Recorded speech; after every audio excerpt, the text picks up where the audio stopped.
गुरु का स्थान। एक राजा था, उसे पढ़ने लिखने का बहुत शौक था। एक बार उसने मंत्री परिषद के माध्यम से अपने लिए एक शिक्षक की व्यवस्था की। शिक्षक राजा को पढ़ाने के लिए आने लगा। राजा को शिक्षा ग्रहण करते हुए कई महीने बीत गए, मगर राजा को कोई लाभ नहीं हुआ। गुरु तो रोज खूब मेहनत करता थे, परंतु राजा को उस शिक्षा का कोई फायदा नहीं हो रहा था। राजा बड़ा परेशान। गुरु की प्रतिभा और योग्यता पर सवाल उठाना भी गलत था, क्योंकि वो एक बहुत ही प्रसिद्ध और योग्य गुरु थे।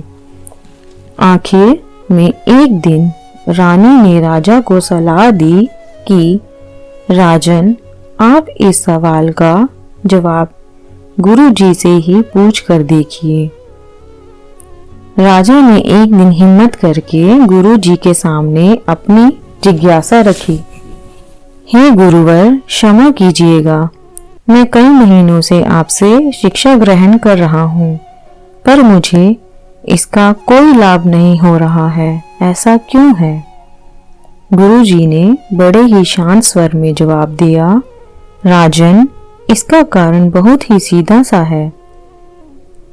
गुरुवर, कृपा करके आप शीघ्र इस प्रश्न का उत्तर दीजिए, राजा ने विनती की। गुरुजी ने कहा, राजन, बात बहुत छोटी है, परंतु आप अपने बड़े होने के अहंकार के कारण इसे समझ नहीं पा रहे हैं और परेशान और दुखी हैं।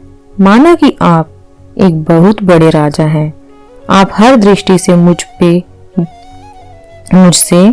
पद और प्रतिष्ठा में बड़े हैं, परंतु यहाँ पर आपका और मेरा रिश्ता एक गुरु और शिष्य का है। गुरु होने के नाते मेरा स्थान आपसे उच्च होना चाहिए, परंतु आप स्वयं ऊंचे सिंहासन पर बैठते हैं और मुझे अपने से नीचे के आसन पर बैठाते हैं। बस यही कारण है जिससे आपको ना तो कोई शिक्षा प्राप्त हो रही है और ना ही कोई ज्ञान मिल रहा है। आपके राजा होने के कारण मैं आपसे यह बात नहीं कह पा रहा था। कल से अगर आप मुझे ऊंचे आसन पर बैठाएं और स्वयं नीचे बैठें तो कोई कारण नहीं कि आप शिक्षा प्राप्त ना कर पाएं।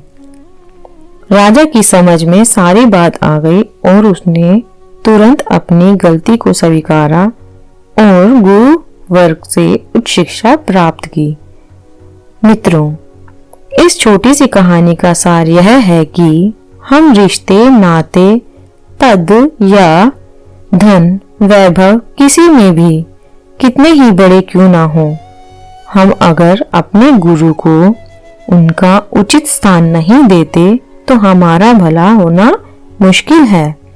और यहाँ स्थान का अर्थ सिर्फ ऊंचा या नीचे बैठने से नहीं, इसका सही अर्थ है कि हम अपने मन में गुरु को क्या स्थान दे रहे हैं। क्या हम सही मायने में उनको सम्मान दे रहे हैं या स्वयं के ही श्रेष्ठ होने का घमंड कर रहे हैं? अगर हम अपने गुरु या शिक्षक के प्रति हे भावना रखेंगे तो हमें उनकी योग्यताओं एवं अच्छाइयों का कोई लाभ नहीं मिलने वाला, और अगर हम उनका आदर करेंगे, उन्हें महत्व देंगे, तो उनका आशीर्वाद हमें सहज ही प्राप्त होगा।